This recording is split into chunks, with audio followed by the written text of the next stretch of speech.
Thank you. It's great to be here. Now, does anybody here know what BYD stands for? Just giving it away. Build your dreams? Yeah, well, I'm a car dealer and this is a business summit, so when I talk to my car dealers about ordering cars, we call it bring your dollars. And I love this photo. This photo here kind of explains a little bit about what BYD do. You might see in here, there's a sky rail. Mayor Brown, you might want to bring your Auckland dollars. We can build rail for New Zealand, for Auckland. We do trains, we do buses. There's a little spaceman there. Maybe one day we might go to space as well. One thing that's not up here that I can't talk to you about is your next iPhone or Mac will probably be a BYD. BYD's just thrown 100,000 engineers to manufacturing staff to manufacture Apple products for this part of the world. But I'm here to talk to you about the car industry. It's the largest industry in the world, and it's always been super exciting because it's a technology taker, it's fast-paced, and it's ever-changing. When you think about the car industry, you might think about Japan, you might think about Europe being cutting edge. Actually, China has the largest car market in the world. Every year, there's 27 million cars are sold. That's brand new cars. In New Zealand, we're about 150,000. Now, the Chinese have realised the car is no longer just a vehicle that moves you from A to B. It's actually a battery first that can integrate into the grid. It's a computer, or basically a cell phone, and it can integrate into many aspects of your life. Our cars are all connected to the internet, so they get better the longer you own them. Just 2 months ago, we've put karaoke on all of the customer cars in New Zealand, and by the end of the year, we're going to have the Tinder app, so you'll have something to do when you're charging your car at the charging station. Things are changing really fast right now, and BYD's out there putting dreams in driveways. We're working to cool the earth by 1 degree, but it's creating a bit of a nightmare for executives in places like Tokyo, Detroit, Wolfsburg, Seoul. And that's because only 2 car companies currently make a profit, a small profit for BYD on EVs. It's BYD and Tesla. In May, in the Chinese market, over 50% of all new cars will have a plug in it, either full electric or a plug-in hybrid. Legacy car makers are being pushed out. And BYD, our tech is 5 years ahead of the Japanese and 4 years ahead of the Europeans. This is a real watershed moment, and this change is actually going to come to every market in the world. In part, it's driven by consumer demand. You know, the EVs, they're cheaper to run, they're nicer to drive, they're actually really cool. But also, it's more about government emission controls. It's very hard to build a petrol engine to meet those new emission standards. Better go through my slides here. So what makes BYD a little bit different? You might have heard BYD about vertical integration. BYD produce every single part of the car apart from the rubber and the glass. They do everything from pulling the lithium out of the ground through to refining it through to final assembly. But it's about being cutting edge and having the best technology. BYD currently have 90,000 full-time R&D engineers. We made 3.2 million cars last year. Toyota, as an alternative, they have 60,000 full-time engineers. That's 11% of BYD's workforce are engineers. I'm talking about scale. So yeah, BYD made 3.2 million cars last year. We've got the capacity to make 4 million cars, and we're estimating by 2028 we'll be producing up to 10 million cars per year. And this big photo here you'll see, that's the BYD patent wall. It's 15 new patents every single day, 365 days of the year are coming out of the BYD R&D centres. Now, I know there's going to be some anti-EV or some naysayers in the room about EVs being just a fad, and I've heard all of the arguments against EVs, so I'll talk about some of those at the moment. Quite often people say, well, the batteries, they're not going to last very long. How are you going to recycle them? What's the cost to replace them? Well, the BYD blade batteries are designed to last more than 100 years. These are the batteries we've got in our cars today. They'll last at least 30 years in the car and another 50 to 70 years as standby storage. They're fully recyclable. All they have in them is lithium and iron, that's ferrous. There's no cobalt, no manganese, no nickel. There's none of those children pulling the rocks out of the ground in the Congo in our batteries. The batteries also last a very long time. So we're looking at 5,000 charging cycles, and you might wear that battery down 20%. 5,000 charging cycles, that's the equivalent of 2.4 million kilometres. You're not going to get that out of a petrol engine. Oh yeah, but they catch fire. You've all seen photos of batteries catching fire and how spectacular they are. I'm going to show a short little video on two batteries. One is an NCM battery used in cars such as Nissan and Audi, and then you'll see the BYD Blade battery. I'll just preface this by saying it's very unlikely that a battery pack is actually pierced. It's taken a significant impact to do that, but this is what happens when a battery gets thermal runaway. So first up, the NCM battery, the nail goes in, big explosion, shoots up to 600 degrees, and it's quite spectacular. You'll see there's a little graph there, the voltage has dropped right down. That battery is, well, technical terms, poked, right? We're going to see the BYD Blade battery now, and I have to say it is very anticlimactic.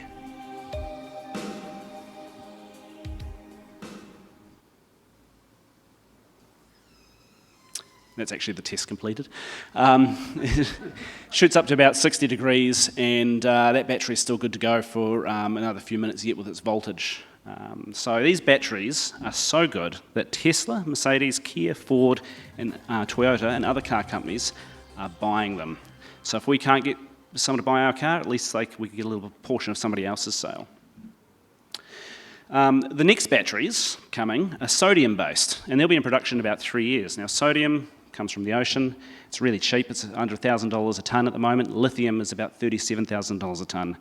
So battery chemistry plays a huge role in the future development of cars. The world changes again when we get solid-state batteries, and BYD are not resting on their laurels. We will have solid-state batteries in production by the end of the decade. A solid-state battery allows a car to go at least 2,000 kilometres on a single charge and can be charged in under 10 minutes. And that's when the whole world changes. Now, there's some other things that people bring up about EVs. Look, EVs aren't designed to go off-road, they can't get wet. I'm going to play a little video here of a car you can actually buy in China today.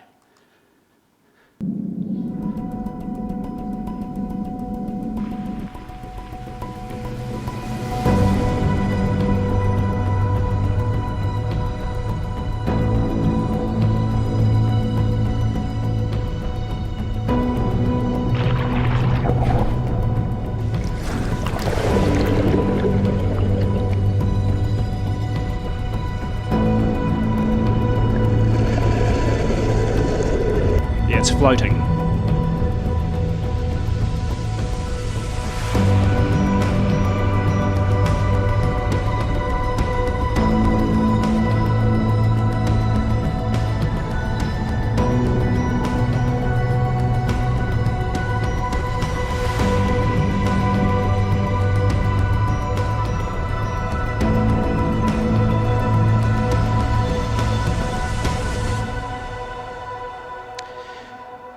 So that's called the BYD Yangwang U8, and yes, we will be bringing that to market here at some stage, but they're selling about 5,000 of those a month that went on sale about 2 months ago in China domestic market. And then I get the petrol-head purists that say EVs aren't fun to drive, they're not sporty, they've got no soul. Well, we've kind of got that sorted as well. Here's another little car that is for sale at the moment in China. This is called the Yangwang U9. It's the world's fastest production sports car. Yeah, it's missing a wheel. That's because the chassis is that well designed, it can just drive on 3 wheels. 0 to 100 in under 1.9 seconds. And it has soul, that car. It's really, really cool. Things have changed in the New Zealand car market. You know, in December we sold 653 new EVs from BYD. Last month we sold 28. You know, we've had some changes in legislation. It's been a really difficult time. We're very fortunate that the Chinese are so adaptable and they're able to change things very quickly. We had Mr. Wong, the chairman of BYD, visit here about a month ago. He took one look at the market and what had happened in our charging infrastructure, and he's changed our product lineup. So I'm very pleased to announce we've got 15 new cars we're going to launch in New Zealand over the next 3 years, and 75% of those are going to be our super hybrid products. So it's not just battery electrics we do super hybrids. I've actually got one out the front called the C-Line 6. Now super hybrid, our first one, the C-Line 6, We'll do 1,000 Ks on petrol and 100 Ks on the EV, so a total combined range of 1,100 Ks. I drove it back from Wellington last night. I didn't stop once. We're looking at fuel consumption as low as 1.2 litres per 100 kilometres. These vehicles are also mobile batteries, so every single BYD in New Zealand, you can take power out of that car. And we did that in the Hawke's Bay floods last year. We sent 12 cars down to Hawke's Bay during the floods, and those cars were able to power a dialysis machine, people's houses, water pumps, cell phone towers. So we're very fortunate we've got cutting-edge technology, and that vehicle to load is the first piece. The second piece we'd like to bring to New Zealand is vehicle to grid, where we can use all of these cars to stabilise the grid. So when we've got a situation like we had last week with low power, these cars can feed back power back to the grid. Now people also tell me, well that's fine, but there's no commercials, there's no ute, we love our utes, what about the farmers? Well, next month at National Field Days, we'll be unveiling a new product.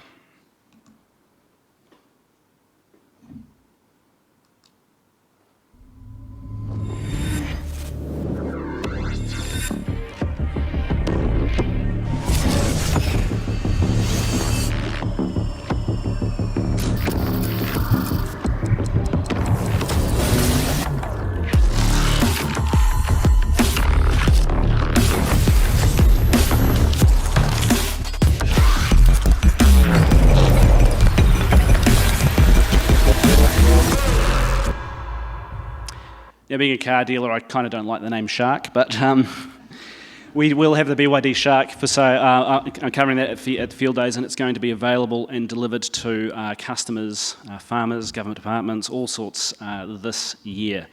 Yes, it tows. Yes, it's fast. It's 0 to 100 in 5.7 seconds. It's about 430 horsepower. It'll do 840 kilometres. Yes, it's going to be able to go through a river. It's been designed specifically for the Australia and New Zealand market. And if you're a tradie, it's great. You're going to be able to plug your tools straight into it or have a barbecue on the beach. Our second generation of plug-in hybrids are also in development, and they're a couple of years away, but it's likely you're going to be able to see 2,000 kilometres of range under a single tank of petrol. But we have another product which we've got all these cars coming. There's something else coming from New Zealand which I'm super, super excited about.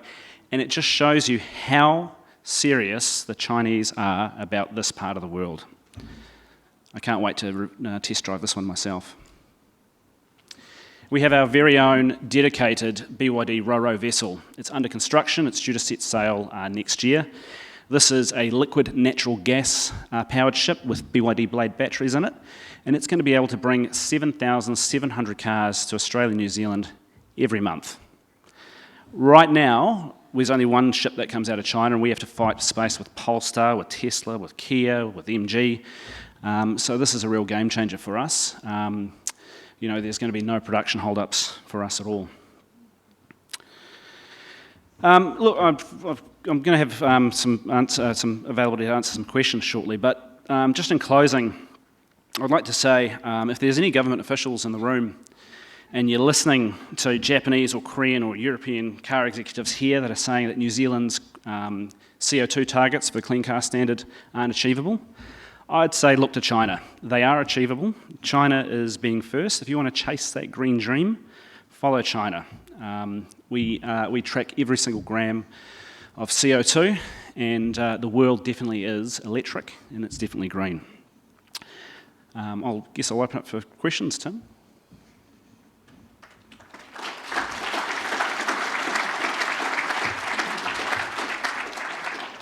Cheers, thanks for that. And it looks like you're solving some of Auckland's infrastructure issues as well. I can imagine we don't need that second harbour crossing if we can all just drive across the Waitemata to get where we want to go, right? Yeah, that's right. But I'm serious about that train, Mayor Brown. It's 20% of the cost of light rail, so we can sort you out there. I did have a question. I noticed clearly BYD very focused on electric vehicles. It seems about 2 or 3 years ago, everybody was talking about hydrogen. Mm-hmm. Does BYD have a position on hydrogen, or what? Yeah, look, I'm happy to talk about hydrogen. A lot of people don't realise a hydrogen fuel cell vehicle, what it is. There's a chemical reaction that goes on, and the hydrogen is turned into electricity and water. And that electricity powers a small battery pack, which then powers an electric motor. So essentially, a hydrogen vehicle is an EV. The benefit with hydrogen is that you don't have the weight of the batteries, right? So hydrogen, there's definitely a part for it, but it's more in that commercial space. So if you're a truck, you've got light hydrogen tanks, you can have all that extra payload. You don't have those big heavy batteries.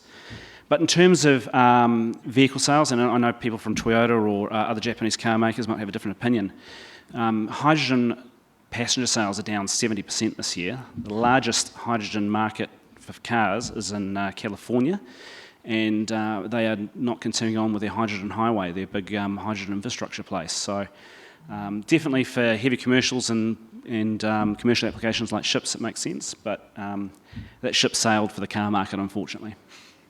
Yeah. There's a few questions that are coming from the audience here. One saying, for people that might find a new BYD too expensive, is there any possibility of second-hand imports into New Zealand from China? Yep, so the Chinese market, they actually build cars on the left-hand side, so the steering wheel's on the wrong side, but BYD have launched into Japan. They've launched into Japan this year, which is a very bold move for a Chinese company to go into the Japanese market.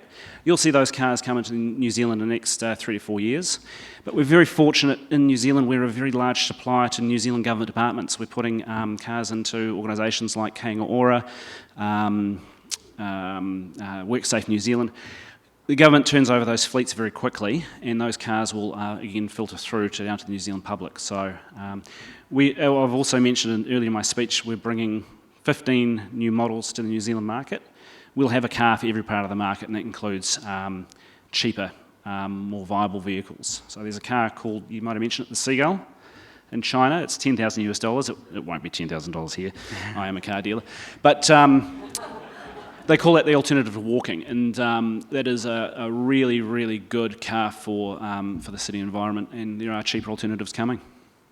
Yeah, great. There's a few sort of specific questions that have come in. What is the towing capacity of the Shark? I think probably people can talk to you about that during the break, right? No, I should have said that. So our first generation Shark will tow 2.5 tonne, which is quite a lot. It's not industry leading. Industry leading is 3.5 tonne. Generally, if you're towing 3.5 tonne, you're outside your licence conditions anyway. But it is the first of 3 utes we are bringing to market over the next 3 years. So we will also have a Ford F-150 size ute that can float on the water too. Cool. And one question here saying that we have Air New Zealand giving away a couple of flights, and we're giving away some meat packs at the end of the day. Any chance of a... We'll give away a weekend away in a BYD Seal. So there's one out the front here. You can have a look at it. That's actually in showroom mode. If you want to try out the karaoke today, you're more than welcome to. But we'll give away a weekend away in one of those. And if you want to keep it, I've got my order book with me. So. That actually wasn't a submitted question. I made that one up. But great answer. Look, thanks so much, Warren. We're going to break for lunch, but do please take the chance to chat to him if you've got any other questions. Thanks, Tim. Thank you very much. And yeah, we've got lunch break until 1:50, so pop outside to the pre-function area, grab something to eat, and we'll see you back in here then. Thank you very much.